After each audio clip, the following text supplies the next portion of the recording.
નમસ્કાર દર્શક મિત્રો, વડોદરા ટુડે ન્યૂઝમાં આપનું સ્વાગત છે। વડોદરા શહેર પીસીબી પોલીસે બાતમીના આધારે અકોટા પોલીસ સ્ટેશન વિસ્તારમાં આંબેડકર સર્કલ પાસેથી હરિયાણાથી કિયા સેલ્ટોસ કારમાં વિદેશી દારૂનો મોટો જથ્થો ભરીને લાવતા વોન્ટેડ બુટલેગર શાહરૂખ શેખને ઝડપી પાડ્યો છે।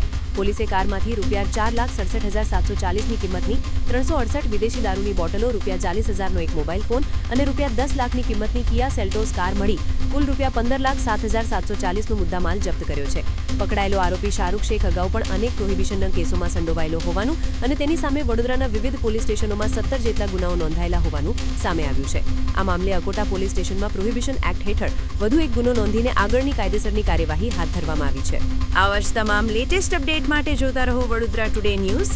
નવું વર્ષ એટલે કે વિક્રમ સંવત 2082ના શરૂઆતથી વડોદરા ટુડે ન્યૂઝ ચેનલના ગુજરાત રાજ્યના તમામ શહેરના, તાલુકા, જિલ્લાના દર્શક મિત્રોને ખાસ વિનંતી કે અમારા વડોદરા ટુડે ન્યૂઝના તમામ સમાચાર જોવા માટે હવે અમારા ફેસબુક, યુટ્યુબ, ઇન્સ્ટાગ્રામના પેજને લાઇક કરો, શેર કરો, સબસ્ક્રાઇબ કરો અને કોઈપણ સમાચાર અને જાહેરાત અને તમારા વિસ્તારમાં કોઈપણ જાતની ગેરકાયદેસર પ્રવૃત્તિઓ ચાલતી હોય અને ભ્રષ્ટાચારની પોલ ખોલવી હોય તો અમારા વોટ્સએપ નંબર 9687328624 અથવા તો 9687906224 પર સંપર્ક કરવા વિનંતી।